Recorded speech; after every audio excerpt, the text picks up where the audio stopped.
দেখুন আজকে চলে আসলাম কামারের দোকানে কাছি নিতে। গরুর জন্য ঘাস কাটতে কাছি দরকার। চিন্তা করতেছি কোন কাছিটা থেকে কোন কাছিটা কিনবো। এই কাছির দাম 150 টাকা। দেখুন কাছির পাশাপাশি আর অন্যান্য কি আছে, কাছি ধার দিতে আসছি। দেখুন আমার দোকানে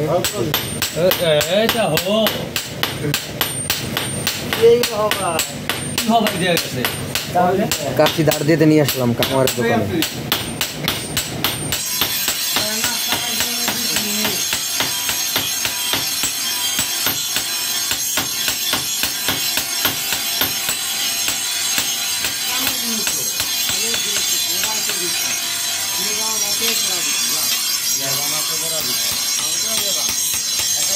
কয় মিনিট লাগে?